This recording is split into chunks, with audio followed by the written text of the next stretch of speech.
I'm Jens Peter Skovsgaard. I am the coordinator of Division 1, IUFRO's Division for Silviculture, and it's a great pleasure for me to welcome you all on this in this Division 1, all Division 1 conference. And I would like to just briefly present some of the other people in the coordinatorship of Division 1. That's the newcomer is Guovin Aurora, which is our new communication office holder. She's from India. And then we have Khosrow Sakeb-Talevi from Iran, who I think is not with us yet. We have Pilson Park from Korea, who I have not seen either today, but maybe she's turning up or coming tomorrow. And then we have Teresa Fonseca, who is the technical organizer also of this conference. And you can identify both me and Teresa very easily because we are flagging the IUFRO logo all the time. So this is the first time we are having a conference where we are focusing actually mainly on silviculture at landscape level. We wanted to, flag this topic. And so we threw in a number of other topics also, but it turned out that those presenters who volunteered to do presentations in the conference here wanted to focus specifically on silviculture at landscape level. And then there are some presentations who will also go to the stand level as usual. So this is very good, very forward-looking, I think.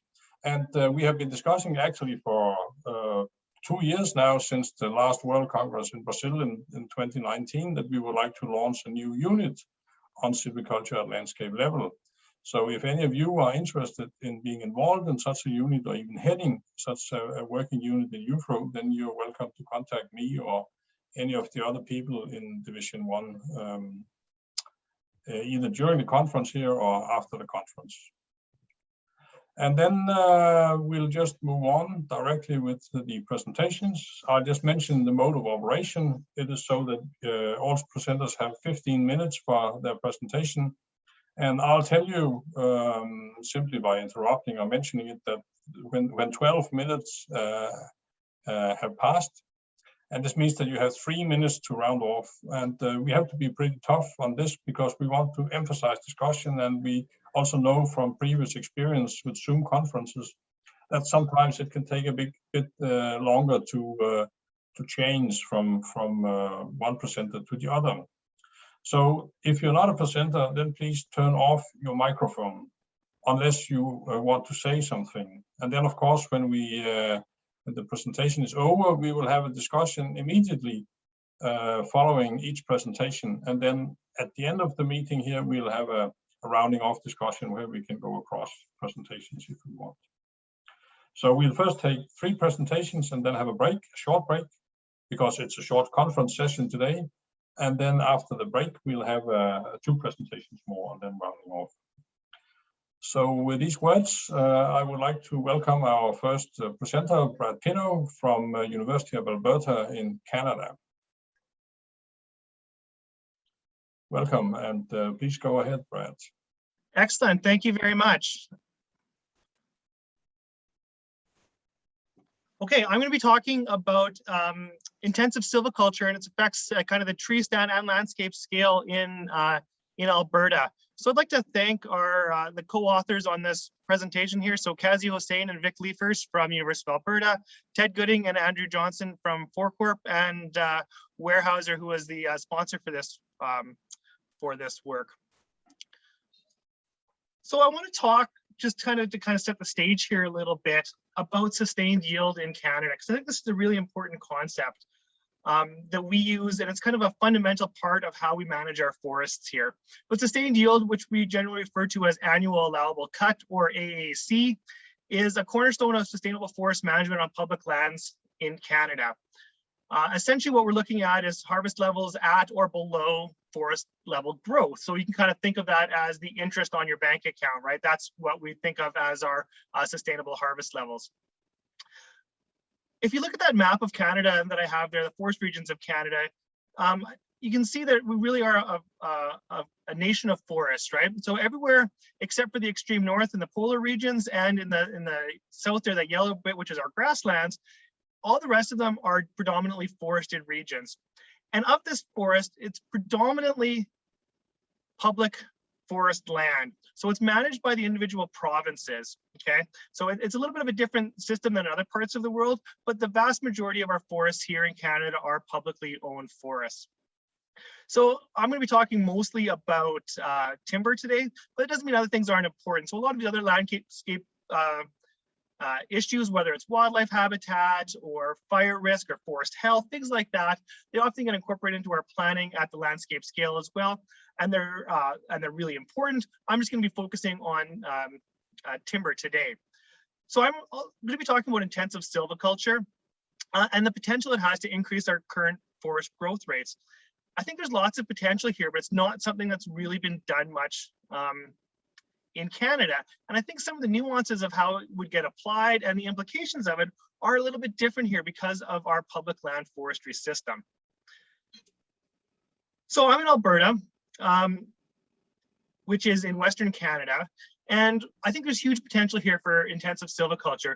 And one of the reasons is we have the best soils in the Canadian boreal forest. So I really like showing this timber productivity map of Canada. It's an old map, but I think it's a really nice one. It's a timber productivity of Canada, and the darker the color, the more productive it is. And across the boreal forest in Canada, the dark green spot, the dark green blob in Western Canada, that's Northern Alberta. And that's the most productive boreal forest in Canada. Doesn't quite compare to what we see on the West Coast in British Columbia. But in terms of the boreal forest, it's quite productive here. It's because of our soils.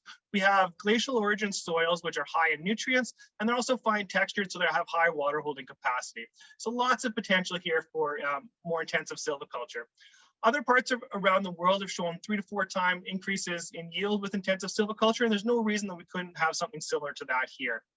To put it in a little bit of context, our natural stands, mean annual increment is one of the common metrics that we use here, but we're looking at mean annual increments, or MAI, of 2 to 4 meters cubed per hectare per year in many of our natural forests. When we get up into intensive silviculture, we're looking at MAIs of 6 to 8, if not even higher here. And there's lots of examples that we've got from our current silvicultural regimes that are in that ballpark right now. And we're looking at, probably 50 to 60 year rotations on most of our more intensively managed sites here.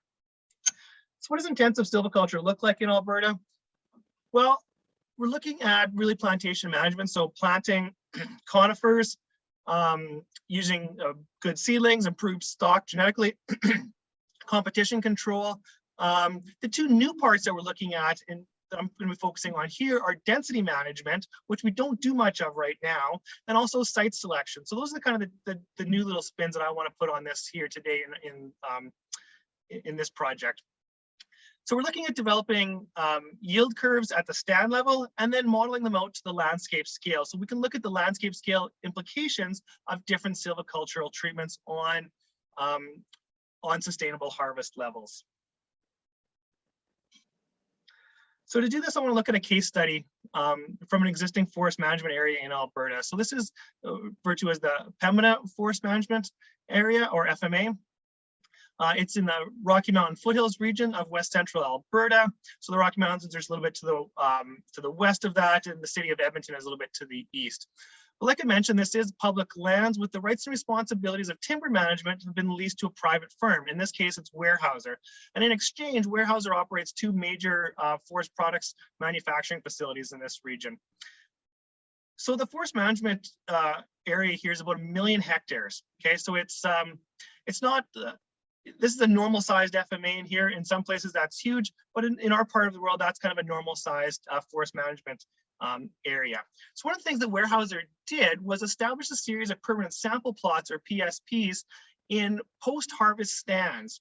So we're looking at how stands are regenerating after harvesting, and that data set is what we're going to use for our modeling here. So what we're doing is we're taking all of these regenerating stand information and then applying a different silvicultural scenarios. And we're using a local stand level growth model called mixed wood growth model, which is developed here at the University of Alberta, to to evaluate these different scenarios, to develop yield curves. And then from that, we're applying it at the landscape scale using a simulation modeler, Patchworks, to do that, the timber supply analysis across this 1 million hectare forest.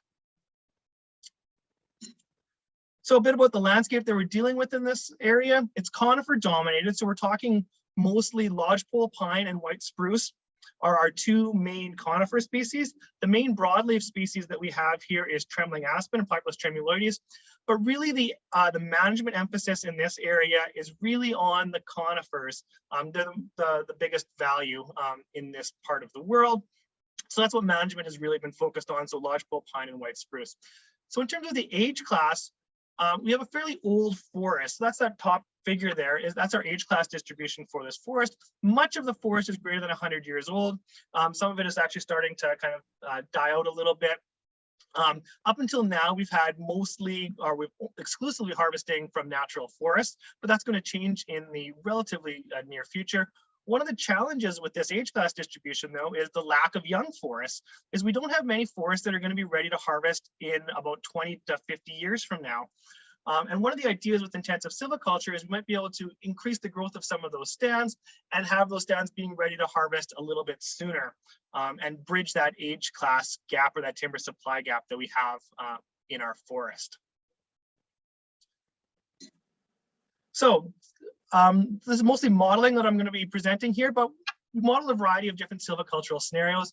I'm focusing only on the regenerating conifer stands. So we're not dealing with the existing forest and we're not dealing with more of the mixed wood or the broadleaf forest in the area.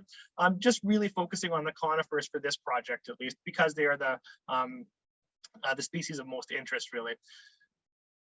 So we use these existing permanent sample plots to get our tree list and tree sizes and all that good stuff.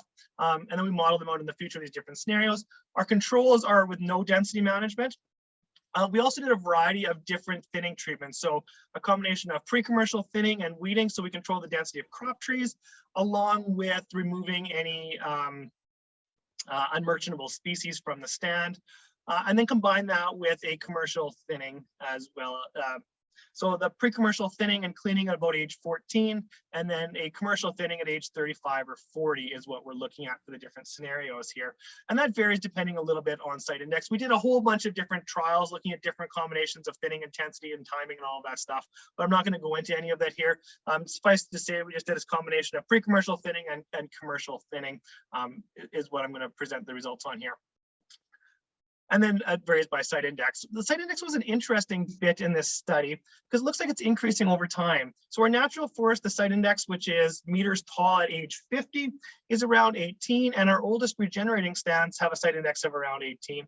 But our younger stands in about the last 20 years have a much higher average site index of about 23, 22, 23 in that area.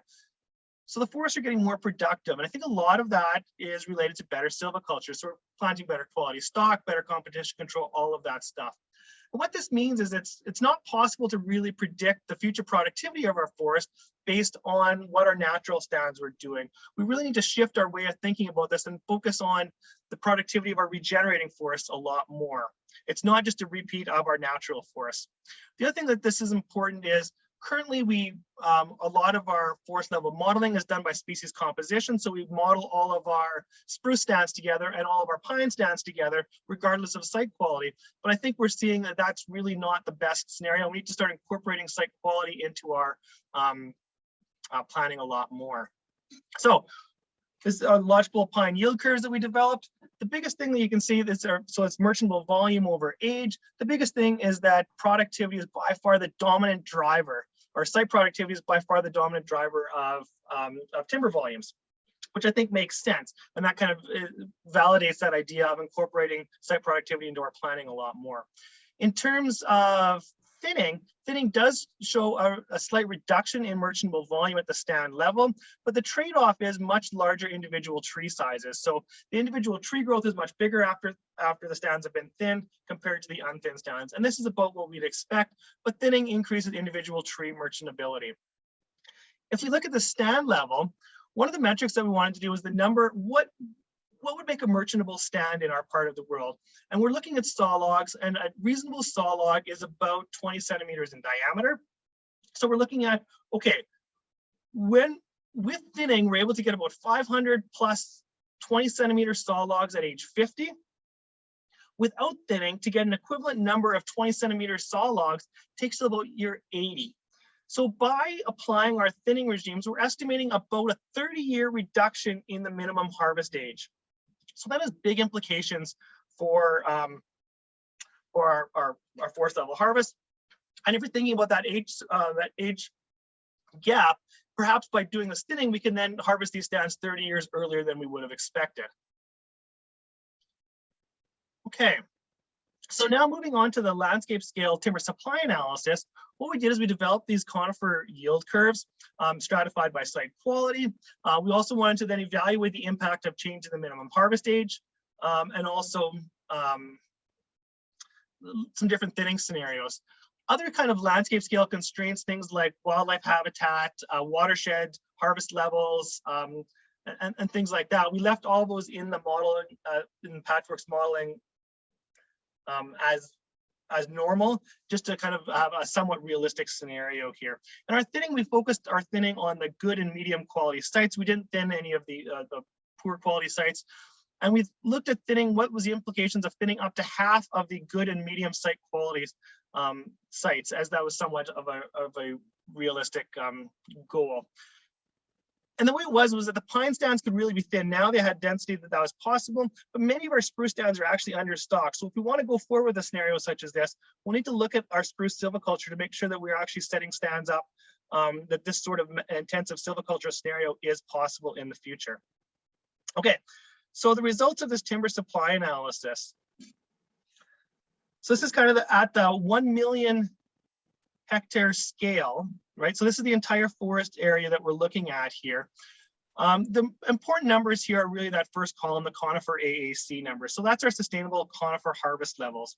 So our baseline is with no thinning, just kind of applying our yield curves to this whole area. And our sustainable harvest level is about 1.185 million cubic meters per year of conifer harvest. And then we try different scenarios. The next one there is, what if we applied thinning but didn't change that minimum harvest age? Well, actually, that's that next row there, and it doesn't actually change the sustainable harvest level hardly at all. So it kind of demonstrates that importance of shortening our rotation length for filling that timber supply gap in our age structure. If we look at that last line, that's that CT reduced minimum harvest age and starting thinning now. If we started thinning now, like immediately, about 1,000 hectares per year, the implication is we could increase the harvest level today by about 10%, okay? So the implications of starting a thinning program today are that we could harvest more of our natural forest now by about 10%, which is a huge benefit in terms of timber management. So the benefit is now 3 minutes, sorry. Yep, perfect.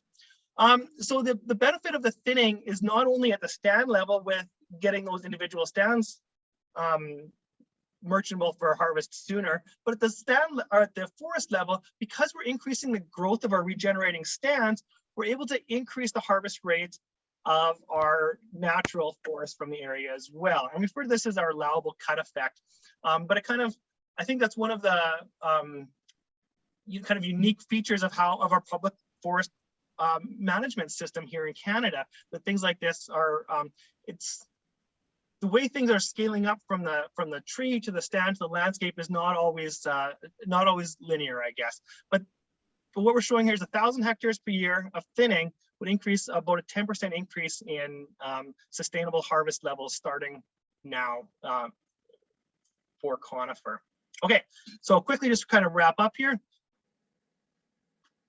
Intensive silviculture, I think, is possible in Alberta. We normally think of it relatively slow growing conditions here, but I think that we have lots of potential here to increase our productivity if we choose to do that. So some of the modeling that we've done here is kind of showing that thinning is increasing tree, stand, and landscape scale merchantability, and starting thinning now has a big impact on the forest level or landscape scale sustainable harvest levels. I've been talking just solely about timber right now, but once we start incorporating other values, whether it's wildlife or whether it's drought resiliency or whether it is fire risk reduction, things like that, I think thinning is going to also meet a lot of our other landscape management objectives as well. So by combining kind of these timber values with some of these other values, it's going to become even more more lucrative to start thinning in the near future. And with that, I will wrap it up. Thank you. Thank you very much, Brad. So do we have any questions or comments to Brad's presentation?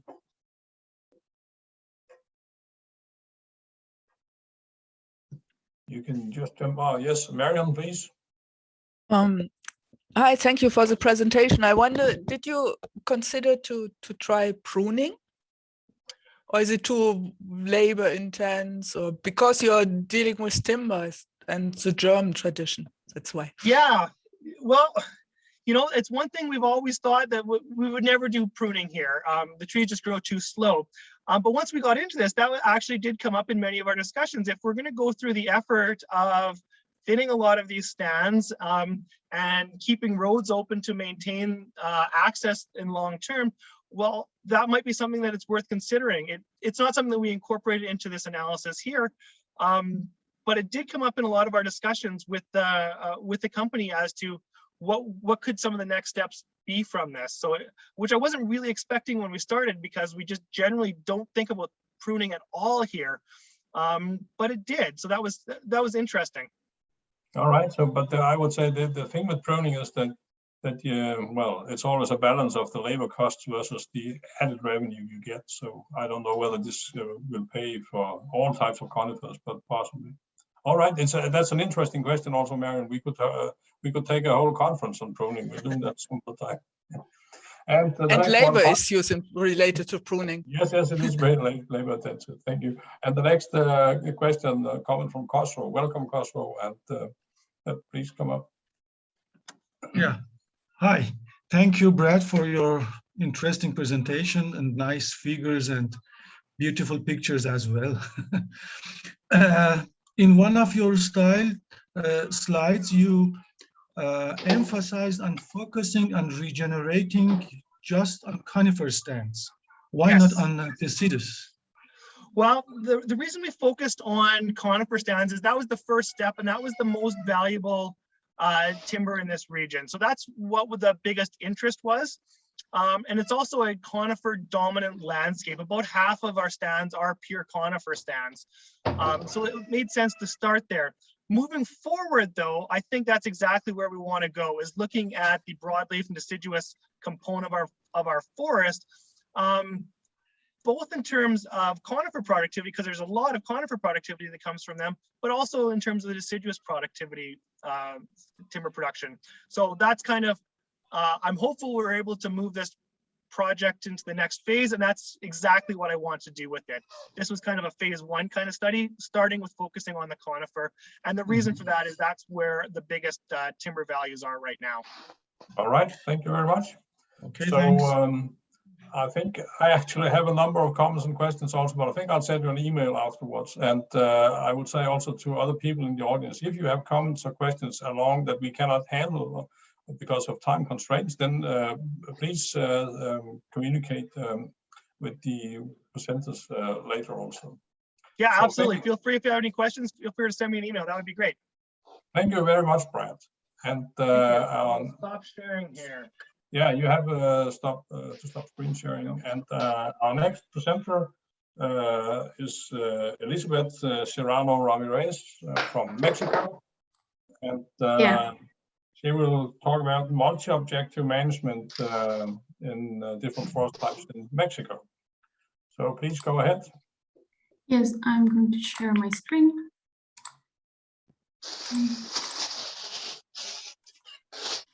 Can you see it? Yes, fine. Okay. Thank you. Well, yes, we are going to talk about today of multi-objective forest management optimization in a Mexican temperate forest, which is a project that is part of my doctoral research at the postgraduate college in Mexico. And well, speaking of forest management at medium to large scale, we know that at the operational level, forest managers face the problem of determining the best allocation of both conservation and productive areas to maximize the economic earnings and, of course, at the same time meet specific ecological requirements. This is also a big problem in Mexico, where about 60% of the country's forest is owned by ejidos and farming communities, and most of them have elaborated their forest management plans only with subsistence and conservation purposes, which are not consistent with the national demand for forest products. So despite the high productivity of Mexican forests, these resources are underutilized. So consequently, the wood production in the country is not considered competitive at an international level due to the high production cost, and because forest management doesn't contemplate the strategic planning of productive areas.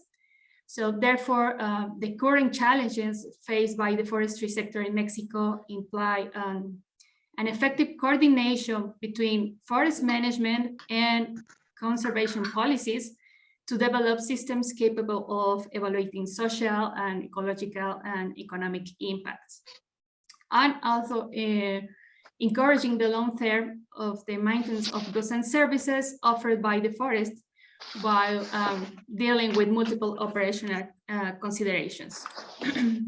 So with the mentioned before, the objective of this work was for a case of study, define an optimization model that allows to maximize the profits derived from the sale of timber products and ecosystem services, minimize the environmental impacts caused by harvesting, and maximize the possible wage increase of the workers related to forest management.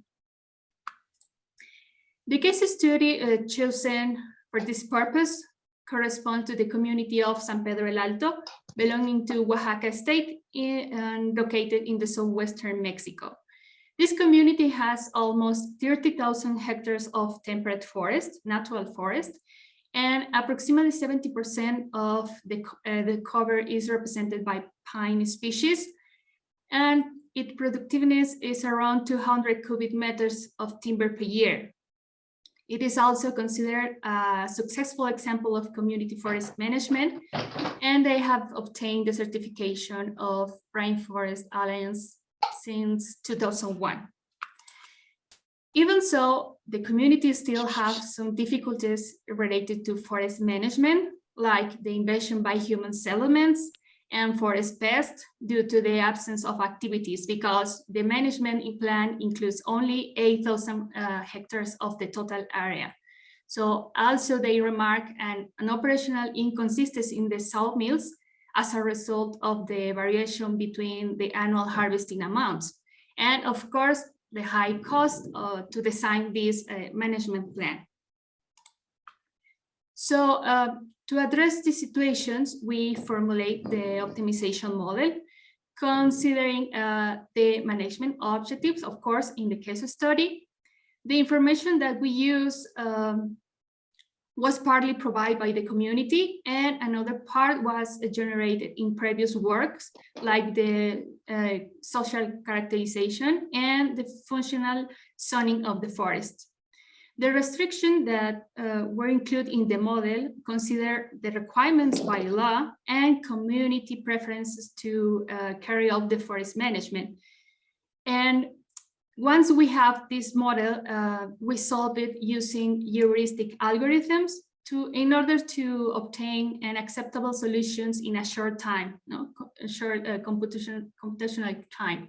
So the heuristics that we use were heath climbing and variable neighborhood search, evaluating 300 scenarios with 6 algorithms, 3 versions by technique. And once we obtain a solution, a scenario of forest management, the validation of the scenario was carried out through participatory consultation with the community and also with experts in the area. So the result was the best chosen scenario, which served as the basis for developing the forest management plan. We can see here in the table that we compare the best solution obtained by the version of the algorithms And we took the net present value as an indicator of how good our solution was. And we can see that using the model, the net present value was improved in the planning horizon, even when the model takes a 50 years projection compared to the current plan, which just take 10 years of projection. It's mean a cutting cycle. We can also see that the time required to obtain an acceptable scenario using this model was less than an hour, while the community invests like 3 or 4 months of handwork to prepare the forest management plan. Also, we can see here in the graph that the annual volume computed for the model, by the model, is the blue line, varied less than the annual authorized volume for harvest in the community. So it was also... Please hold a minute. I think Constanza Persual has thank you for muting. Thanks. Okay. Yeah. Okay. And well, we can see we respect the limits of the annual volume established by the community. And also we have the estimation of carbon credits that the community could sell. Oh, shit, sorry. Oh, I don't know what's, okay, it is stop, right? Yeah. And talking about the social factor in the model, we have that it is possible with the planning or net present value of the planning horizon, we can promote about 20 to 50% of the workers who earn the lowest wage to the next wage strata. So in other words, we have a greater possibility that workers with the lowest wage can be promoted and increment their the earnings. It's not running.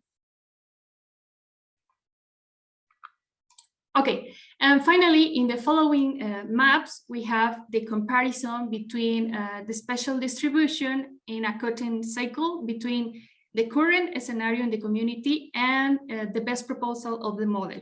So both aggregation of the harvesting units and the segregation of multiple purposes of production were favored, despite we consider the total area of the community. And maybe visually we could suppose that by integrating the total area, the net present value will be much greater than the one of shown in the current scenario. But we must mention that in Mexico, the most profitable activity is still the timber production and not the sale of carbon credits, for example, or the payment for biodiversity conservation. So even with exclusion of some stands for harvesting, we obtained a better management scenario in a 50 years projection. So in summary, the proposed methodology generate a realistic solution in a different scale, but comparable with the current forest management plan in the community. Also provides scenarios to achieve the long-term maintenance of goods and services and support the decision-making process to recognize the multifunctional values of the forest. And although it responds to a unique planning situation, it can be improved to assess the feasibility of the different scenarios, adding, I don't know, maybe political and ecological criteria that lead us to sustainable forest management in Mexico. And yeah, that's all. And I don't know, I put my email in case if there's some suggestions or comments that require more time to discussion. Thank you. Thank you very much. A very, very interesting and impressive study, I would say also. I think you're almost dealing with quantifying the unquantifiable in some regards. This issue also of the ejidos, the common lands, is It's a thing that was solved in many places, at least in Europe, simply by legal instruments to separate the ownership rights and the user rights. And I think that if you can handle this in a multiple optimization model, I think this is really an interesting approach. So do we have any? Sorry, yes, right. You want to say something? I mean, the community has been working a lot, integrating all the political issues. So we only took the information and helped them to elaborate this model, and I don't know, they are a great example of coordination. You need to communicate a lot with people, and you need to sort of make all ends meet here. So do we have any questions or comments to Elizabeth and her study? Yes, Solo, please. You have to unmute yourself first.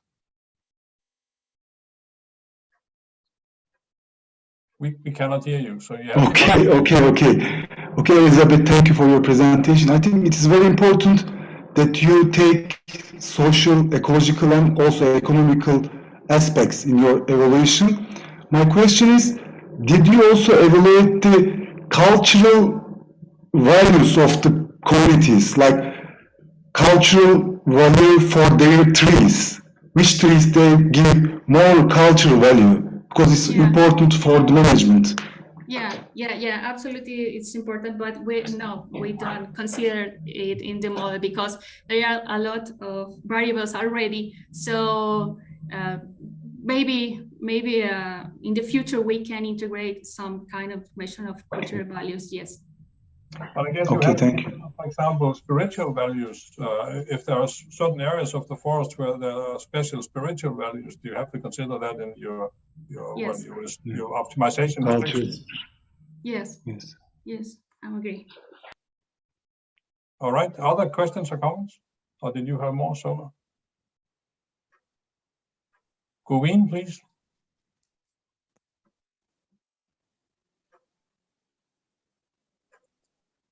Goveen, you raised your hand. Hello, am I audible? Yes, am I audible? Yes. Yes, you're audible. Thank you. Thank you, Elizabeth. It was a very good presentation. I would like to know that, you have come out with the multifunctional values of the forest. And so the work which you have done also qualifies for the Red Plus work as well. So did you try that as well in the community? No, they are only a proposal scenario, so we are just on this step of the work. Yeah. Okay, thank you.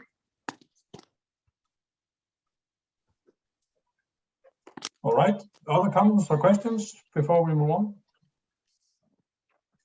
So thank you once again, Elizabeth, and thank you to you. Stop screen sharing. Yes, I'm going to stop. And our next presenter is Klaus Putnam from Oregon in the US, and he will also take us out to the true landscape level we can see in the photo here. So please go ahead, Klaus. Thank you. So I'm visual and audible. Good you deal. are the.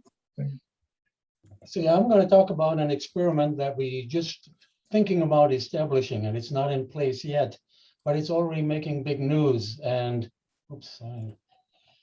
and you may have seen this article in Nature, and it already is a controversy, partially because of its size. We're talking about establishing a research forest of 36,000 hectares to establish this one experiment on that. And so you can imagine that within the public, of course, that gets a lot of attention from everybody on that.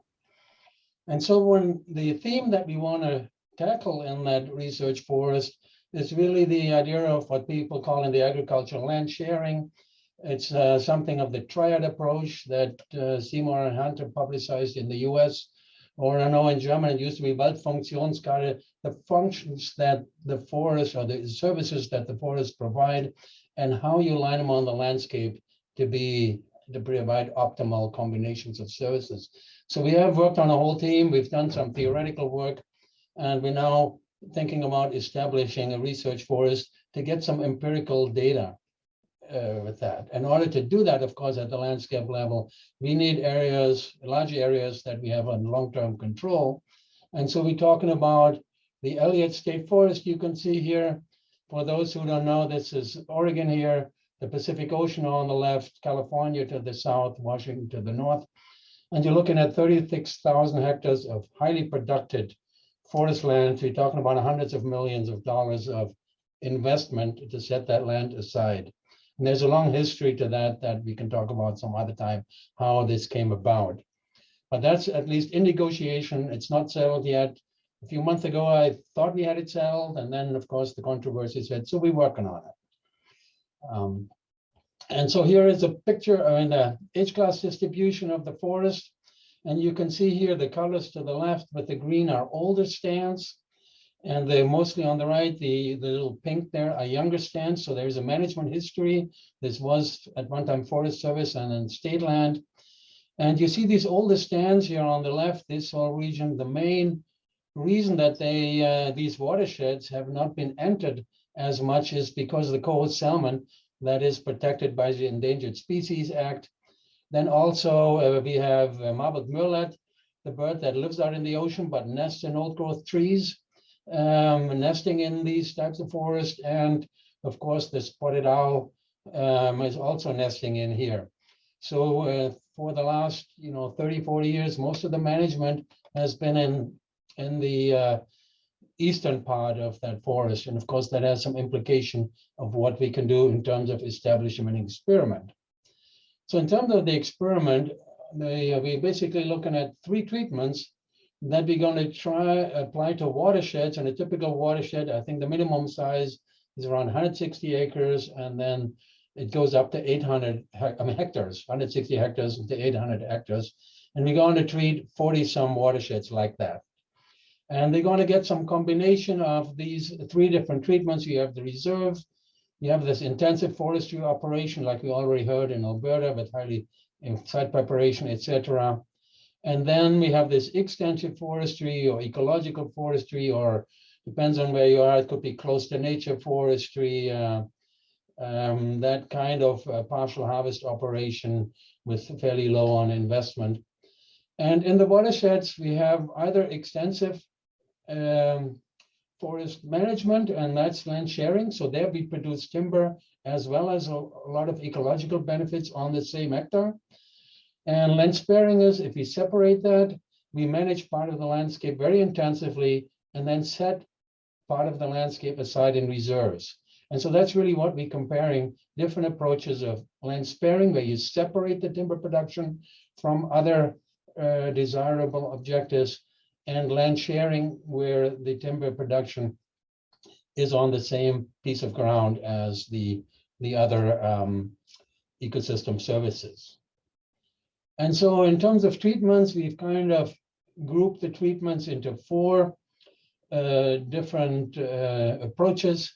The one here starting on the left, extensive. So here the whole watershed will get some kind of ecological forestry, partial harvest, close to nature type treatment. The other extreme here is the reserve with intensive. So there, half of the landscape will be managed for timber production very aggressively, and half of the landscape is set aside as reserves on that and untouched. And then we have kind of a gradient here as we go some 2 intermediates. So the extensive one, 60% is extensive, 20% intensive, and 20% reserves. The second one, 20% extensive, 40% intensive, and 40% in reserves. So we have this gradient here of increasing amount of reserves as we go from left to right here. And so those numbers were chosen with some logic in mind. If you take the soil texture diagram here, you can see we have proportions of reserve, intensive, and extensive treatments in the landscape. So I already pointed out one extreme is 100% is extensive. The other one is 50% intensive and 50% reserve. And this line in the middle, there is the line of equal wood production.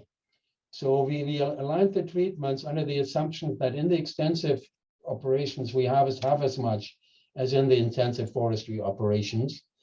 And so if we then eventually can compare the results, they all should have the same amount of wood harvested. So we can look at biodiversity impacts and directly compare them because we standardized the wood harvest in that setting. So here you see the map when we assigned those treatments on that. And the first you can see here, no treatments were assigned to this western portion here. And that's, of course, part of the controversy, part of the challenge. We have a couple endangered species in there, so any harvest entry would be quite controversial in this setting. Instead, we're using it as a reserve. And among others, actually, it will be the reference whether the small reserve that we have intermixed in our management treatments, whether they really have an island effect or whether they're big enough to really act as true reserves for the animals and the other responses that we measure on that. You can see here the sharing one, so 100% extensive are the red, the other extreme, the sparing, the light green there. And what you can see here in that they're not randomly assigned. And of course, that causes any scientist a headache in the beginning. And they're not randomly assigned because we start with initial conditions. And so here you can see the H classes. This is only the right portion. So this the part of the experiments where we manage and manipulate. And you can see if you look at the assignment, the intensive treatments are mostly assigned on land where the trees right now are fairly young, means they have been clear cut and planted in the past or regenerated in the past. And that the extensive treatment and reserves are biased to the older stands. And of course, that establishes a bias, but in terms of actually establishing a research experiment, if we went random, we would make a 5-year-old plantation, potentially a reserve, and clear cut a 180-year-old stand to switch it to intensive forest management. So again, that's a political controversy that goes about and not very efficient to get to the point where we have our true proportion of 30% in certain treatments in there. So we'd have to wait a long time till those 5-year-old plantations act as reserves in the terms of providing the biodiversity and habitat that we see in older forests on that. So in some ways you can look at it that the assignment of the treatment was done 30, 40, 50 years ago. So these are 10-year age classes when foresters decide to come in and cut one stand and not the other, or go into one watershed and not into the other. So that, of course, as I pointed out, statistically, that creates some problems. So we did some analysis in terms of the biases that we concluded. So this is basically all the watersheds, again, 160 to 800 acres, and we aligned them. And so you can see the left one is the extensive one, and then you have the two intermediate from left to right, and then the intensive. And on the very right is actually that large control area in the western portion that we won't enter. So if you look at elevation, you can see that the non-random assignment gives us basically fairly little bias in terms of elevation. It gives us fairly little bias in terms of site index. Again, the exception is that control on the western portion, fairly little bias in terms of rainfall. And it does give us some bias in terms of area there. And that's really, I think, where that control area on the western portion help us out, whether the smaller watersheds can act as true controls, as true reserves in this setting. So we're hoping with this and some covariate analysis and measuring initial conditions that we can get around the limitations of the non-random assignment. And not everybody agrees, but at this stage, I think that we've decided this is the best way to how we can go about this. And then we looked at that, then we looked at this also and did a power analysis and said we have 40 some watersheds. Is that enough to actually be powerful enough to show differences? And clearly, certain aspects like carbon, we already have sufficient power 20 years after establishing that when we simulated things out. When we looked at songbirds and other aspects, it may take 50 to 60 years till we have the power analysis.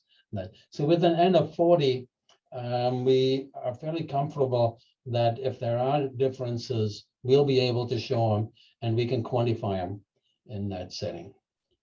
So what we expect to see, here's just one example of a hypothesis we developed for songbirds in this setting. So as I pointed out, the experiment is set up that we can compare like songbird populations in landscape that were managed with different approaches, that land sharing to land sparing, but producing the same amount of yield in the setting, which is pretty critical. So what we really predict for songbirds based on the agriculture and our other work that we're doing with my colleagues there in this region is that songbirds will do the best in the land sparing, where we set half of the land inside as reserve and half of the land is managed intensively. And overall, yeah, 3 minutes more, Klaus. All right. Yeah, I should, no problem. I can slow down. And they won't do as well in the extensively managed forest landscape, in the landscapes that is solely managed in a close to nature type setting. So this is one example of the hypotheses that we hope to answer. And then actually with some work that we've started on, well, I have an unpublished proposal. Actually, we did get funding. We got about $750,000 to start this in simulation. We're going to go through and, of course, as you can see here, measure all kinds of different aspects of responses, from songbirds to bats to insects, etc., and sort the species and how they respond to the various degrees of timber production. So there's some species where sparing will be the best, and that's the red. Generalists that don't care, that's the blue. Where sharing will be the best, so the ecological forestry in this pink, and I guess two types of things in here. And so we have developed a model that we can use, or using a model. We are now planning to set the stage of developing these relationships for, well, in the proposal, I think we listed up to 1,000 species, and it's going to be a real lift. But to kind of develop proportions and hypotheses, and then obviously numbers, how do these different animals and critters respond to the different landscape management approaches in the setting. And so eventually we'll have this information and we can tie it together from the with the data from the large experiment to really give us an answer. If you want to produce wood, how can we do it with the least amount of negative impact on other aspects of forest landscape? That's all I had prepared on this, and I already should mention I have my email here for any question and comment. This is still in negotiation on it, obviously, because we're looking at a few $100 million. So there's still room for improvements, and so I'm putting this out here actually to get feedback from various settings. This will be big enough that we'll be having opportunities, hopefully for postdocs, for sabbaticals and stuff. This is going to be, a real big lift for our college. And I have to admit, as I pointed out, not everybody thinks it's such a great idea on that. It's kind of a probably potential boom and bust project, but this would be the first time in the world that we'd have empirical numbers comparing different management approaches on a landscape scale. Thank you. Thank you very much. Indeed, a very interesting and large-scale studies. Silvicultural large-scale studies are always interesting, but as you said a couple of times, often also controversial. So, yeah, all right. Do we have any comments to Klaus or any questions?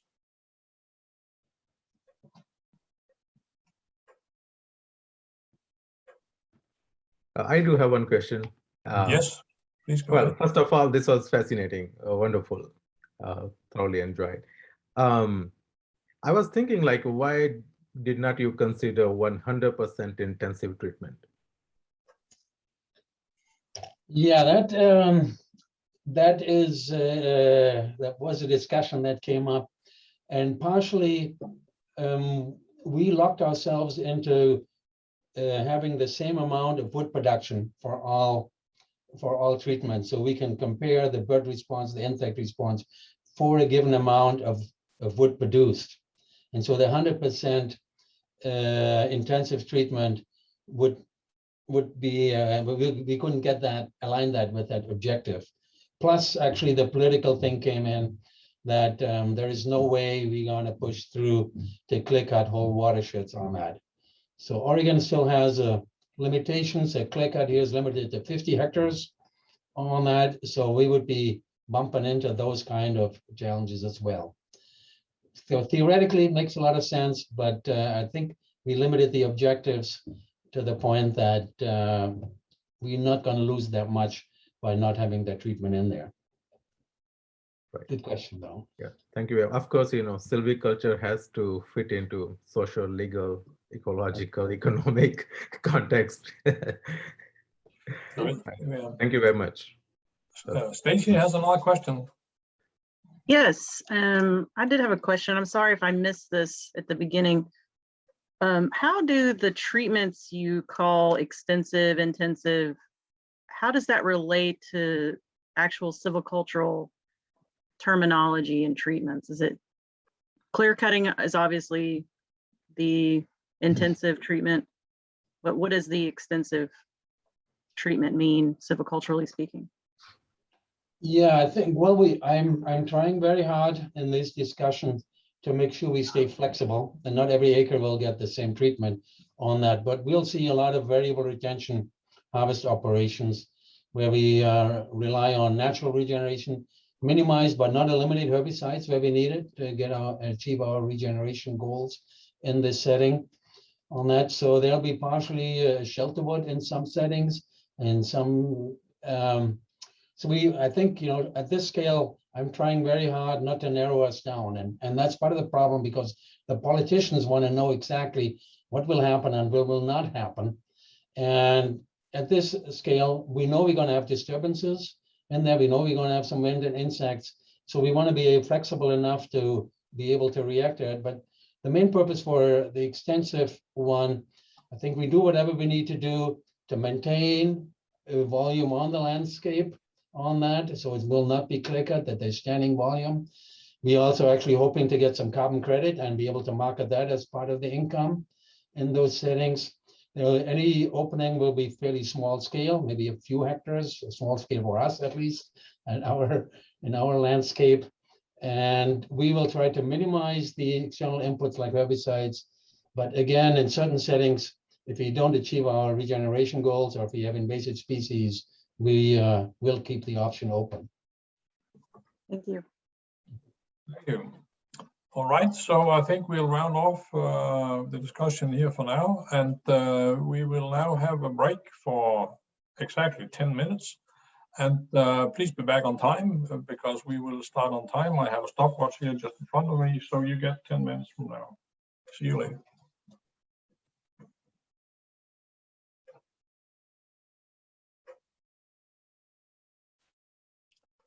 And hello again, and welcome back after the 10 minutes break.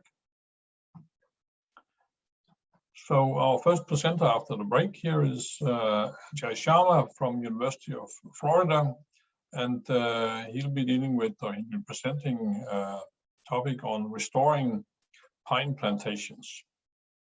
So please go ahead, Ajay. All right, thank you very much. So I'm Ajay Sharma. I'm located at the University of Florida, and which is in the Florida in the southern United States. So this is southern United States. 13 states in the southern part of the country are officially called southern United States. And I'm in Florida at this edge of the country. Southeastern edge of the country. The southern United States is among the most influential areas from forestry perspective. It is among the most productive forests in the world. So Southern United States only has 2% of world's forest area, but it produces 18% of world's pulpwood and 60% of nation's United States total timber. So just 2% produces 18% of world's pulpwood and 60% of United States. And most of this comes from intensively managed pine plantations, especially loblolly pine, slash pine, and to some extent longleaf pine. So this intensive pine plantation industry is really the backbone of this forest economy in the Southeast. But at the same time, this Southeast is also one of the biodiversity hotspots. The longleaf pine ecosystems and the other associated ecosystems, they are the most diverse ecosystems in the whole North America. So of course, intensive pine plantations and biodiversity generally don't go well together. It's of course affecting biodiversity, threatening the status as a biodiversity hotspots, and several other ecosystems. But yes, it is producing a lot of money for forest industry, pulpwood industry, and also pellet industry. So there is a lot of appetite or need that we have some alternate management systems as well, other than intensive forestry, that we could use, especially on public lands. They are looking for some naturally sustaining, diverse ecosystems to maintain, and some other private landowners as well. But we really have no much research conducted on anything other than intensive forestry. Most of the research in past 60, 80 years is almost all of the research focused on just how to grow pine trees faster. So I started my research program since my graduate school about 10, 12 years ago to answer these questions. Can southern pines, the pines of the southern United States, can they be sustainably managed as unevenness stands using unevenness silviculture? And even if they can be managed, is it a good option for southern pine management, given that forest industry is doing economically so well and well established? So past 12, 15 years, we have conducted some experiments, and there are only a few experiments in the Southeast that you can talk about. So first of all, what is unevenness silviculture? Well, I'm talking to a forestry expert here, so perhaps no need to go into detail, but when we compare unevenness stand to plantations, plantations are like clear-cut based systems, and unevenness stands, so there is no clear cutting. You always do partial harvesting, continuous cover is managed. There are 3 or more age classes. These forests are structurally very diverse, and quantitatively, their diameter distribution is like a reverse J shape. So that's like what unevenness stand looks like, and we don't know how to manage southern pines and unevenness stands. So at this time, we only have actually these 5 experiments that you could say belong to unevenness silviculture. And they cover different species, longleaf slash loblolly or southern pines, and cover variety of site types. And some of them are pretty operational scale replicated trials. However, I'm going to talk about only those experiments that I started, or most about my research, but I will include some other perspective which comes from other studies. So one of my major projects that I started at graduate school, I'm continuing as a faculty here, was in Florida, Northwest Florida, at Tetzel State Forest. So intensively managed slash pine plantation, and I started this experiment to convert it into an unevenness forest. One of the perceptions in southern forests is that many managers and ecologists have that pines are shade intolerant species, so they do not regenerate under their own canopy or unevenness silviculture, so it should not be bad. No one has tried it. So anyways, we tried these methods to convert and see how forests respond. One was third row thin. It's not a regeneration method as such, it's a thinning, but since it is so commonly practiced, and on the behest of actually Florida Forest Service, we included as one of the treatments. No need to explain being third row thin. Every third row of a plantation was thin, a mature plantation. Then cut to leaf 3, so basically reduce basal area by 40%. We had this stutter step, staggered third row thin. It was a compromise with single tree selection, silviculturally, you cannot call single tree selection when you cut few trees in a plantation. So we wanted to alternate, have an alternate name for it. So we called it staggered third row thing. And then irregular shelter wood. It was shelter wood, but the intention was to convert into an irregular forest. So the treatment was named irregular shelter wood. So typical shelter wood keeps some residual trees uniformly scattered with very low basal area. And then group selection, of course, which is common.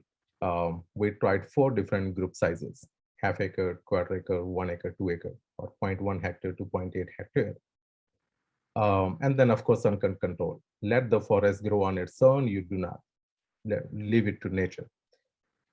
So these were our treatments in this project. So group selection, control, third row, shelter wood, cut to leave 3, and single tree selection.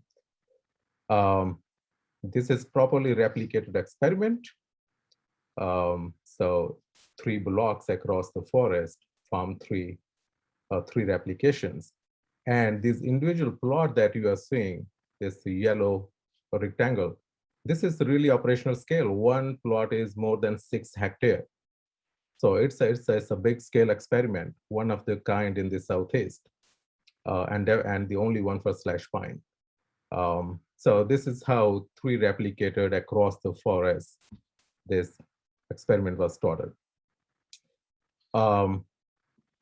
And we have similar experiments, the other project that I'm leading on longleaf pine at Escambia Experiment Forest. It has similar experiment setup. Plots are actually even bigger.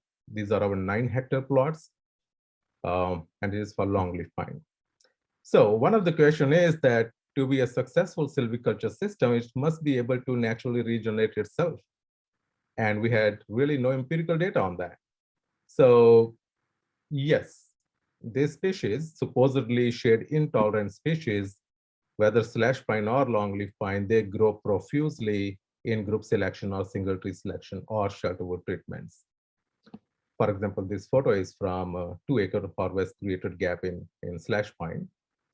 This is 1 acre gap, and you will see the seedling new regeneration that showed up. It is pretty much clustered in the center. There are fewer seedlings along the borders of the trees because of competition from trees and some dynamics of fire.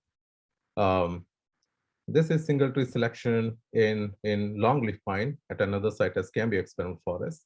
Species regenerates fine under its own canopy. Another single tree selection plot. This is group selection in longleaf pine. That works fine. So actually the regeneration that we obtained, that was in thousands of seedlings per acre. So here, like in some shelter wood and group selection, for example, you have like 18,000 to almost 14,000 seedlings per hectare. A typical plantation is set up as about 1,500 seedlings per hectare. And this regeneration naturally you get in thousands, 10,000 plus. So whether this species produces seedling under its own canopy or in gaps, absolutely plenty, more than. Of course, group selection is one of our main treatments. We want to see how gap size determines responses. So this is stem maps of our seedlings in the treatments. Seedlings were in thousands, not possible to map all of them. So these seedlings are only those that were at least 1 inch in diameter at breast height after 8 years. So, and red is the more shrubby area, blue is the less shrubby area. So shrub distribution also determines where seedlings exist. This is kernel density maps of regeneration. And these are hot spots of regeneration. So when you do hotspot analysis, like areas that have statistically more or less density of regeneration. So yeah, in center of the gap in most cases are hot spots, and the areas near the border of gaps are generally cold spots. But of course, this dynamics changes with respect to where you have greater shrub density or where the fire in these ecosystems does not transmit very uniformly. So a combination of all those factors will determine some regeneration patterns, but regeneration does successfully happen. So there is no doubt about that. In one of our research sites, we had hurricane that damaged our plots.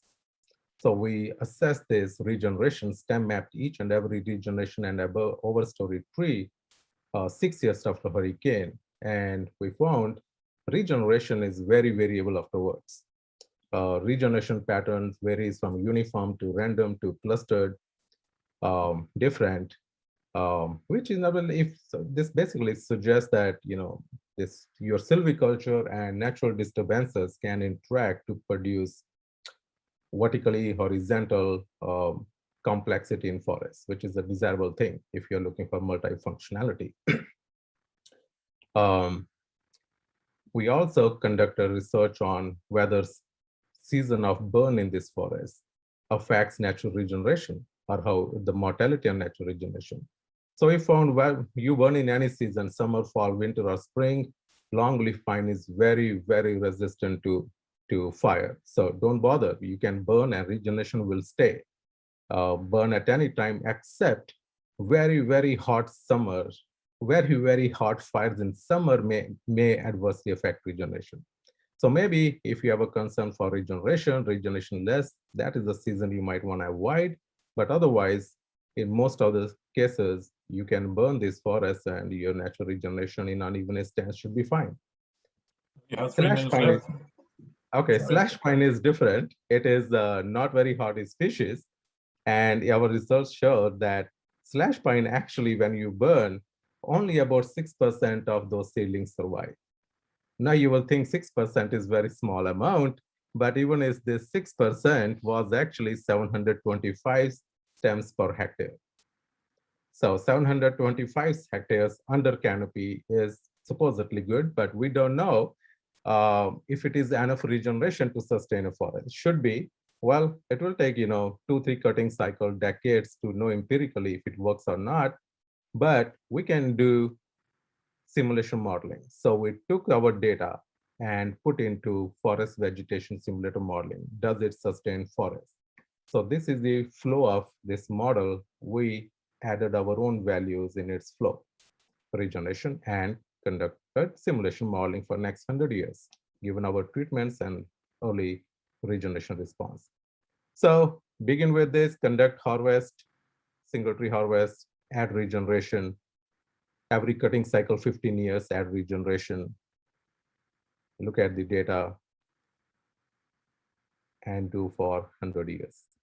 Another, we wanted to compare with evenage, business as usual. So we did clear cut, follow the prescription, a typical prescription for southern pines in terms of thinnings and rotation, and simulate it for 100 years.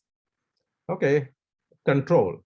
If you don't do anything, how nature will manage it? Okay, let it grow for 100 years. Then we'll track each and every tree in this and work down that data to see how these systems went. Well, in terms of timber production, we found that even a stands more produce total more timber, while saw timber was equal in even and uneven. So for pulpwood production, probably what southern US is doing is fine. But again, these are model outputs and model is based primarily on evenage data. So one could question. Total stand carbon, even uneven stands maintain low amount, but very good consistent carbon in the stand. While uneven evenage, it varies depending on when it's clear cut and when it's maintained. Structural diversity, of course, is highest in uneven stands, and it keeps on increasing this green. So all the ecosystem services that depend on structural diversity, will be enhanced by uneven silviculture. This is how structural diversity is scattered over the southern United States for longleaf pine. And these are its hot spots and cold spots. So this area, this blue area, Southwest Georgia, this is an area which has very low structural diversity and probably needs consideration at landscape level. So this is, we took FIA data, USDA long-term data from 12,000 plots and found out how the relationship between species richness and above ground biomass and structural diversity is. So as structural diversity increases, above ground biomass increases, and the relationship is more stronger than species richness for all the pine species. So we are missing something. We are not managing for structural diversity in terms of biomass production. And even structural diversity, when it increases, it also increases species diversity. So maintenance of our biodiversity hotspots. So a lot of benefits of this. We also did how hurricane even affected these stands that are managed as uneven stand versus control. And this red line, this upward slope, is a measure of resilience. So we actually found that VCGDL, a form of unevenness system stand regulation, and BDQ, they had higher resilience compared to even-aged and compared to diameter limit. So it's good for resilience as well. What about economics? Who did this economic analysis on contrasting scenarios? It depends. In some cases, your even-age system would become economically more important. In some cases, uneven-age. So it depends on different circumstances. But in general, if your interest rates are higher, if cost of artificial regeneration is higher, then uneven-age systems become very, very competitive compared to even-age systems. Some of the results from our research, but so overall, 20 years of research hours shows that yes, they can be managed as uneven stands. They will regenerate successfully. They can be economically competitive, and they are actually also resilient. And they pretty much, gel with the natural disturbances in terms of fire and or windstorms. But they have not been tried much, and still they have not got any traction for it from industry. So acreage under unevenness silviculture is very, very small. Anyways, that's from me. I have a lot of more data to present, but maybe some other time. but thank you very much, and I'll be happy to answer any question you might have. Thank you very much. Again, impressive experiment, but also impressive research. 25 years ago, I established a beech regeneration experiment with 4 hectare plots. I thought that was large, but this is even larger. So great research and great basis you have for this. Very interesting that you're able to quantify some of the ecological characteristics in an operational fashion. And we have 4 hands now, so please let's have some short questions, short comments, and short answers also. So please, Sona first.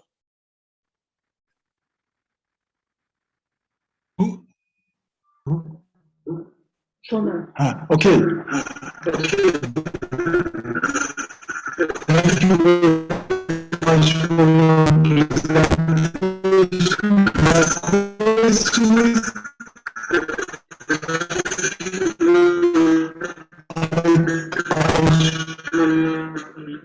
Structure diversity and species diversity. Consider these diversity indexes when you implement any forest management, implement something to do management, and you favor the biodiversity or not favor? Like, and what are the indicators for the biodiversity after a forest management and before? Okay, I could not hear the whole thing. I only heard the last couple of sentences. I don't know if it is problem with my sound or something. But maybe if you focus on the indicators of biodiversity, that was at least the last part of the question. Right. So, maintaining uneven-age forests is a lot about continuous cover and structural diversity. Can you compare it with the plantations? So one question, of course, comes that we have not evaluated for southern pines, that how is structural diversity related to production and how it is.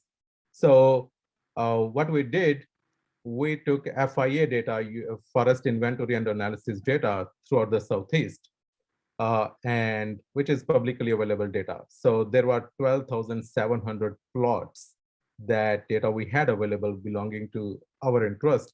And we created this relationship between above ground biomass and structural diversity. And we found that as structural diversity increases, above ground biomass increases. And this is true for all southern pines. And then, normally we talk about structural species diversity or species richness relationship with productivity. That has been a focus of like 40, 50 years of research. We found that species richness actually has a weaker relationship with above ground biomass. Structural diversity has higher, right? And then one is linear flatter, this is like exponential. So maybe the better question is, for southern pines at least, the relationship between structural diversity and above ground biomass compared to species richness, as our data suggests. So one is this. Another is, because southeastern United States, the coastal plain is also one of the biodiversity hotspots. So maintaining species diversity is an important management goal, which of course intensive plantations disregard.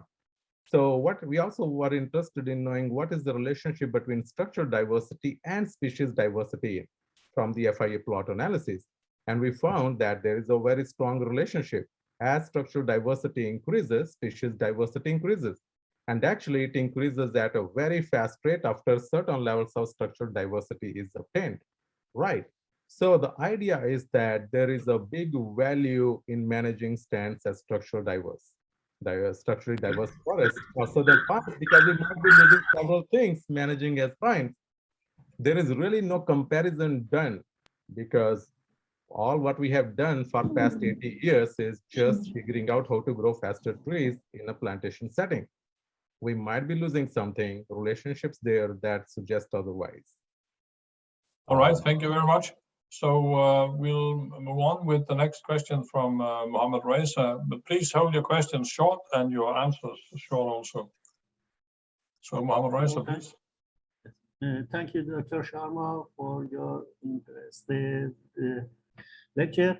I just a question, it's about just your experience. In the south of the United States, especially around the Mexico Gulf. Do you hear me? Yes. Yes, all right. What happened in the forest and the treatments that you do in this plan during the tornado? And for example, Katrina happened there, and some tornado that happened in south of United States every year. What happened for the treatments based on the tornado and the other climatic disaster? Thank you. Right, wonderful. So, in fact, I presented one data on resilience. So this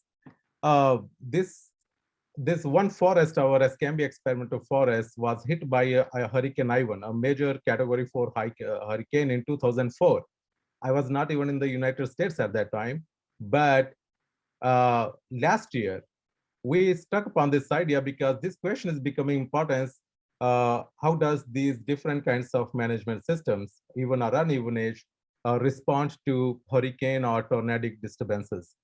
So we dug up the old data. Forest Service had collected data for different kind of stands. So we characterized diversity stand structure pre-hurricane and then post-hurricane, and were able to construct relationship, and we found that uneven stands can actually be more resilient. So one site was affected by, fortunately, the Tate Cell site has not been affected by hurricane still. But if it happens, it just provides us greater additional opportunities for studying responses of these different kinds of stands to natural disturbances. For example, we found that shelter wood does forest to these kind of disturbances, while group selection does slightly better than single tree selection. But again, we need more observations and replications to really come to conclusions. But yeah, any disturbance will be additional opportunity for research, Thank you. This is, I guess, this is also worldwide an extremely important topic. What really our silvicultural practices, how this relates to the storm stability, at least in many places where you have frequent storms. So the next question, Marion, please. Yeah, thank you. I like your research question very much, and the idea of switching from perhaps from even age to uneven age. But I have a question about your definition, and you have it, you just repeated it, but it's also on your slide 4, I think, that uneven stands have continuous forest cover and 3 or more age classes, high diversity. I wonder, when it's a monospecies system and you have continuous forest cover, then I would not talk about age classes. I mean, you have a big country and your clear-cut size are probably bigger than what we have in Germany. But I think in the definition, you should include, or at least you should have in mind a definition for a clear-cut size. As soon as you work with clear cuts, which moves from selective logging and from small groups to more shelter wood system, I think then it's about age classes, and age classes and continuous forest cover does not really fit, I would say.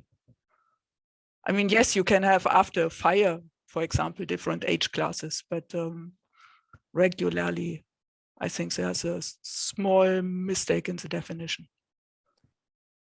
Well, so I think that the context is that the scale at which you apply your silviculture treatment, that would define your stand. And in this case, a treatment is applied at either 6 hectare or 9 hectare. So as long as you have multiple age classes within 6 hectare or 9 hectare plot, it should qualify as uneven age stand. So okay, but not as continuous forest cover. That's my point. Continuous forest cover because you are not clear cutting. You are leaving minimum residual basal area, which in our case is about anywhere from 11.5 square meter per hectare to 16 square meter per hectare. So it's never clear cut. If it is a plantation, you partial harvest it, and that's the openings for next age class. So if it is one single age class at this time, we harvest in 10 years, you have another age cohort, you give another partial harvest, keeping 2 age classes intact, not intact, but present. And then you have third age class. At that time, by definition, you can start calling it an uneven age forest. And this is all within that 6 hectare treatment application area. So in that way, it's uneven aged, like multiple age classes, that what we are, referring to here. But maybe I did not understand your question properly. Yeah, I think it's simply, it's simply, for me, 6 hectare clear cut is clear cut. No, and then it comes to even aged and not, but anyway, it's not that important, I think, as long as we all know what we are talking about. So if we have proper definitions, we can agree to disagree on the content. I would say also it's important we know what we talk about, but no matter how we define terms, there will always be gradients when we talk about the biological system. And I already addressed this issue, which is the scale at which we apply our silviculture, whether we talk about 6 hectare scale or half a hectare scale, or whether it's even several hundreds of hectares.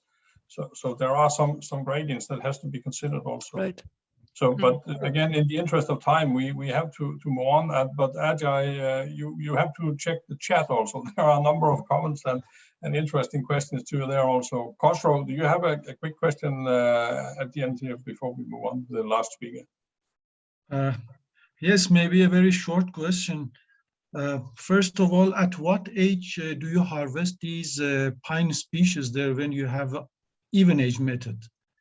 And then how many cuttings did you have there to bring different ages in the area for speaking about uneven aged structure? So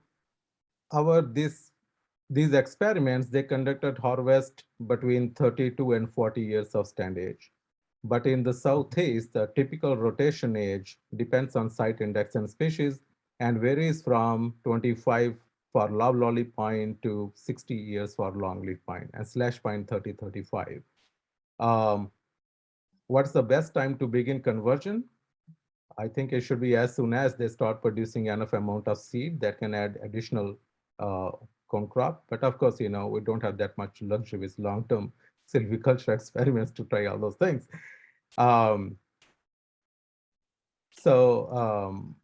So this, and another is that, if it is a 6-hectare plot, we are not clear cutting 600 plot.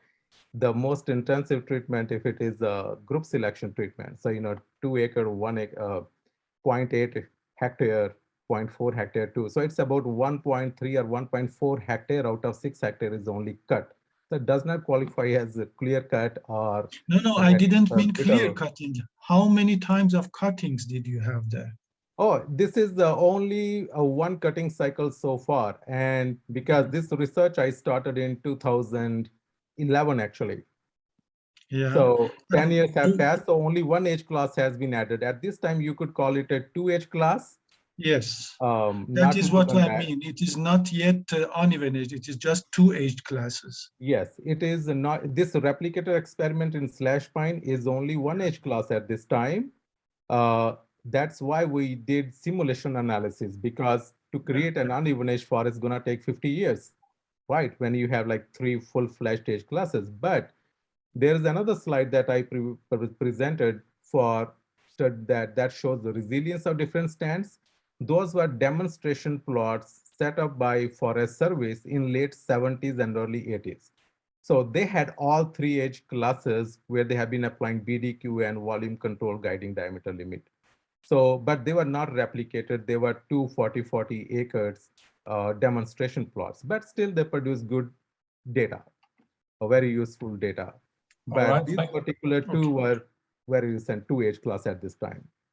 Thank you very much once again. We are really dealing with a hot topic here. So, and I just advise you to please check the chat, because there are 3 or 4 or 5 comments more there that might be of interest. And I think you showed a number of publications that you have been involved in. So maybe there is even material for future discussions also after this meeting here. So thank you once again. And I can inform you now that we'll be some few minutes over time when we end the meeting here. I hope you will hang on. And our last speaker today is Sergio de Frutos Lopes. And this is another pine presentation, and we are now dealing with Pinus pinaster. So I guess he'll take us to Europe. So please go ahead, Sergio. Thank you. And I think my presentation is very related with Ajay, because we are working also with group selection system. And I'm going to present some results that we have from some experiment trials that we have in Pinus pinaster reforestations here in Spain that were cut using group selection system. First of all, I want to comment that by the end of the 19th century in Spain, we have those deforested landscapes. And after that, we started a massive plan of reforestation, mainly after our civil war on the 1940s. That transformed our landscape to a reforested Spain with more than 4.5 million of hectares reforested during the second half of the 20th century.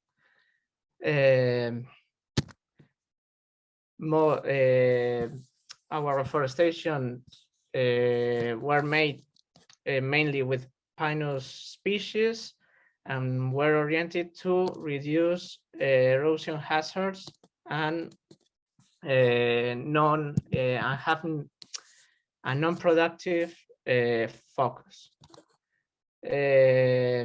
Now we have monospecific stands that are even-aged.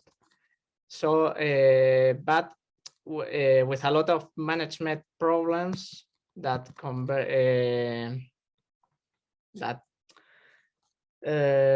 made these stands vulnerable to climate change, and we have to do some management to apply some management solutions to help these stands to adapt to the new climate situation.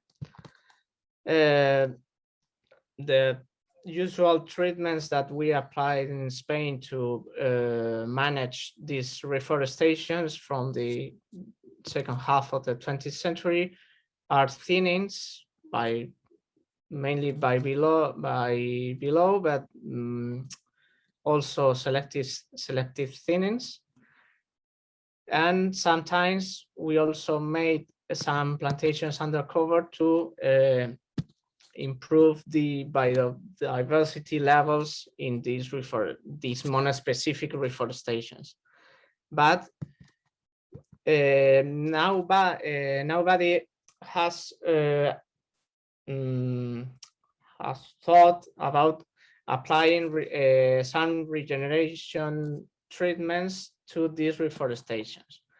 In Spain, we usually apply clear cuttings and shelter board system to Pinus pinaster species, but nobody has thought about using a group selection system to this Pinus pinaster or maritime pine, which is very shade intolerant.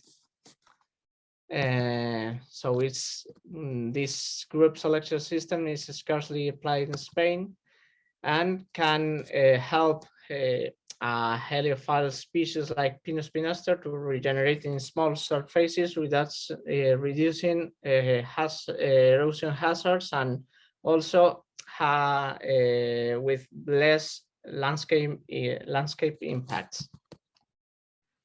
And maybe we can develop more diversified stands in both structural and specific focus.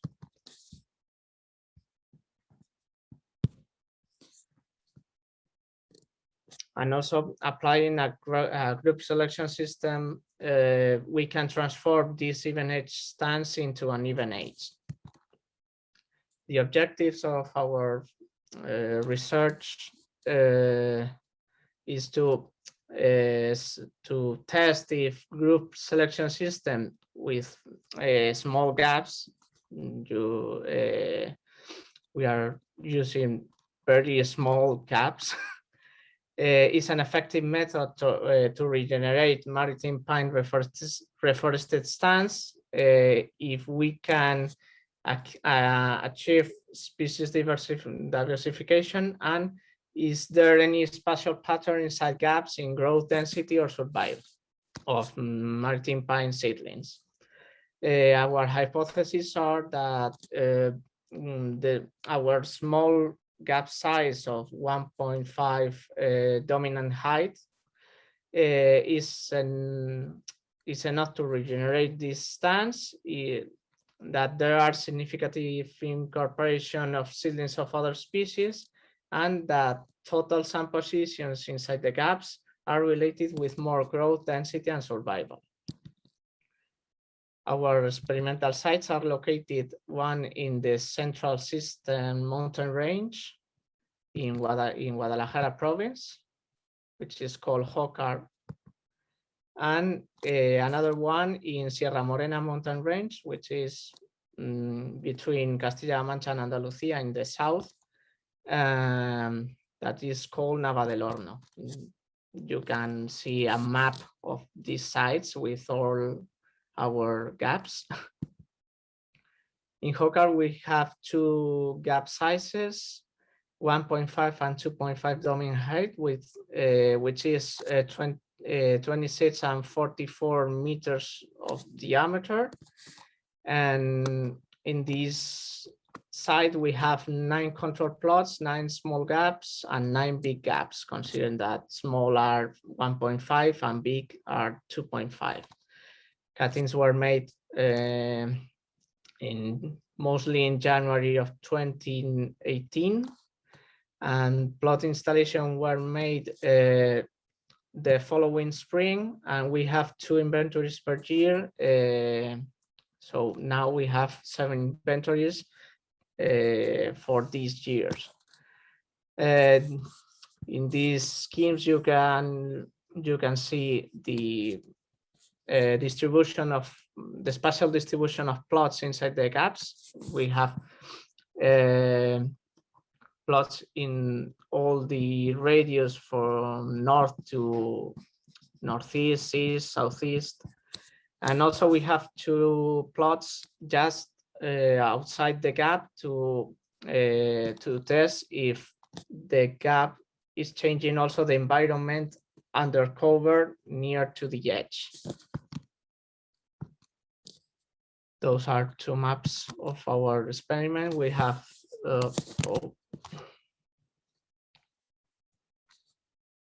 those control plots, the big gaps, and also we have more small gaps, but we are only measuring 9 to have a balanced design.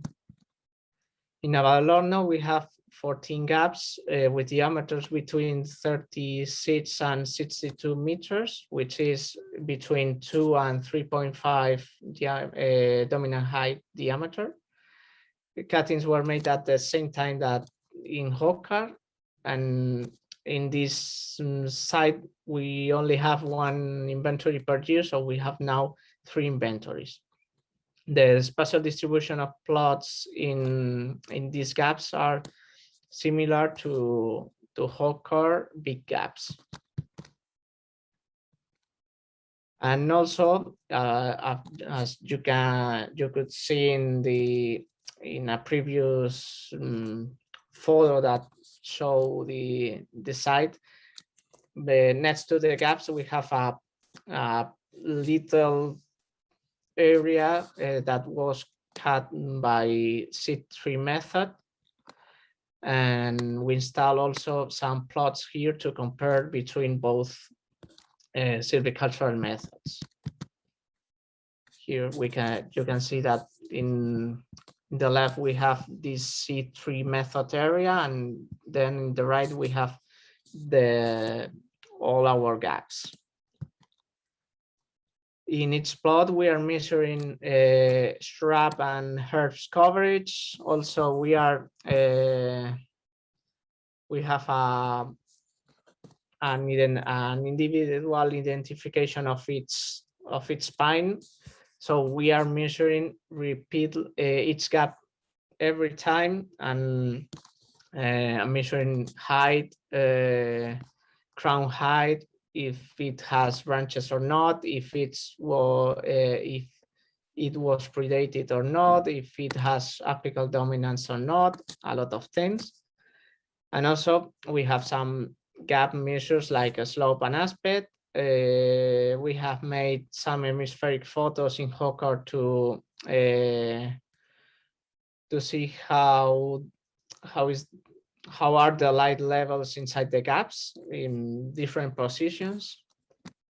And here we have some results. For example, if we set a limit on 2,000 trees per hectare, which is considered the limit for a successful regeneration in this species in Spain, we can see that both sizes are above this density, are between 4,000 and 6,000 trees per hectare, and the spatial distribution of this regeneration is also well, because we have 56% of plots in big gaps with regeneration and 66% in small gaps. And we don't have, we haven't found any special pattern inside the gaps, which is a result, is not what we expect, but maybe we have to deal with this result also. We have also the survival from the first for the first year, where was bigger in both gap sizes than in control plots, which is a very interesting result, because we expect that our treatments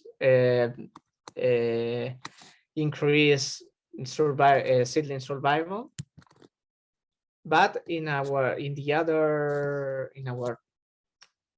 the other side, Nava del Horno, we have less densities. Now we have 3,000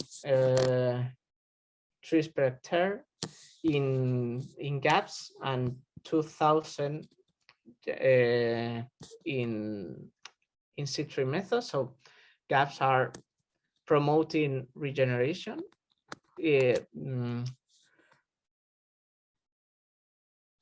Because and seed tree method is the usual treatment that are used in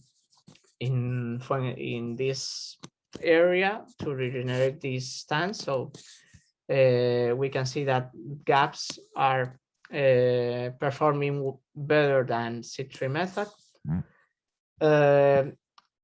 In this side, we have found a clear spatial pattern with all the regeneration concentrated in the edge gaps, and we think that this is because the center of the gaps are full of herbs and mostly herbs that compete a lot with seedlings, and also we have a lot of impact from the treatment, with a lot of litter in the center of the gap that can allow seeds to germinate. You have 3 minutes left. Yeah, I have enough time. And also we have seen that survival is higher. Survival is higher in seed tree method, but density are bigger in gaps. Here you can see that this bosquetes is the plots that we have in outside the gaps, but next to the edge. That you can see that we have like 6,000 trees per hectare in those plots. So it's not a seed production problem. So maybe it's more related with the presence of brush, harvest scenes, and also with herbs presence inside the gaps. Related to species diversification in both sides, we have some diversification. In Hokar, this diversification, species diversification, is not different from control plots, and we can conclude that Quercus seedlings are pre-cutting seedlings that survive to the treatment. But it's interesting that we have found Frangula alnus, which is a more intolerant species that we don't know any adult adult tree in the area, and we think that birds are transporting the seeds inside our gaps. And in Fuencaliente, we see that seed tree method has a better distribution, more density, and higher survival rates of Quercus seedlings. And thank you for attention. I want to thank all the people that are working with me in this thesis project, and also you have our Twitter if you want to know more about our project. And thank you very much. And if you have any question.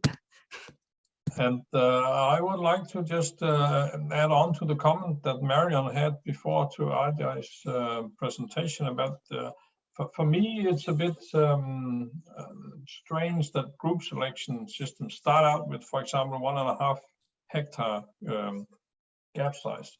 But I guess this has to do with the shade tolerance or lack of shade tolerance of the tree species, the pines that you work with.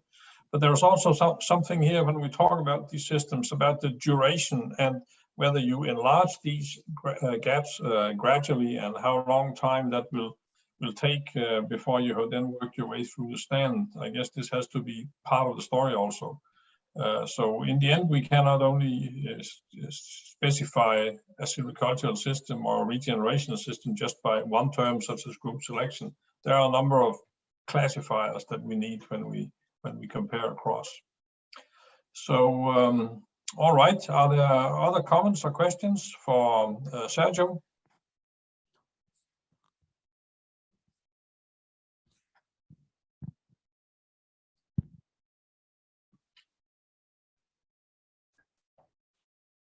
Well, thank you once again. I have a question to Teresa now. The chat, the questions in the chat, will that be saved, or has everything been handled at this stage here? I think that everything was handled, but I can try to make a copy. But I have one question about this presentation. It's not a question, it's more a comment. We are also studying the natural regeneration of maritime pine here in Portugal, but in our case, the situations of unsuccessful regeneration are an exception, not the rule.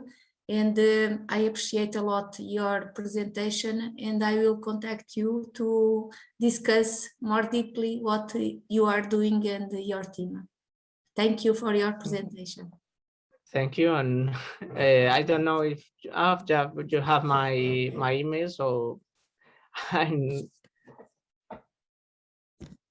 will contact you. Thank you. Okay. Thank you, Teresa. So before we round off completely, there's a thing I forgot just after the break, and that is that I would have asked you to turn on your camera, and then Teresa will take a group photo. This will take some few minutes, so please everybody turn on your camera and look as nice as you can at this time of the day, whether it's in the morning or in the evening. And Teresa will tell us when she has finished. Yes. I think that I need to take more than one because we are a big group, but I will take some of these.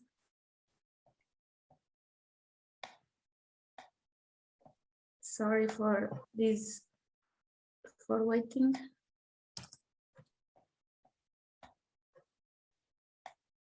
Keep smiling.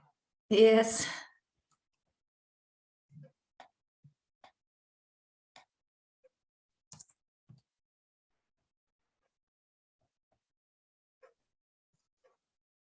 So thank you. Thank you very much, Teresa. And then I would like to thank all of you participants for taking part in this conference. We are still pioneering this type of discussion forum, and but I think we're gaining success in using it. And I think in the future we'll probably use more of these short conferences also that will be spread over several days. This is a way to sort of get around the globe in a short while.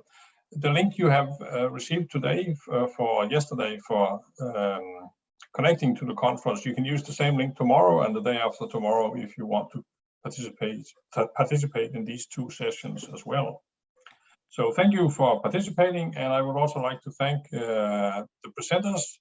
You have been given excellent presentations all on time and very well prepared. It's been really a pleasure working with you here for this conference here. And I guess that is it for now. We'll be back tomorrow at another time, but a time that will fit better in Europe and further east. And on the third day of the conference, we'll be back even, how is it now, later or earlier, whatever it is, some other time during the day.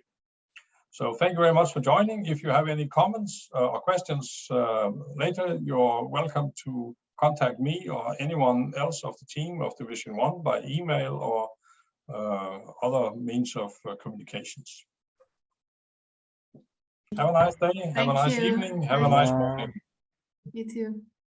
Bye. Bye. Thank you. Bye-bye.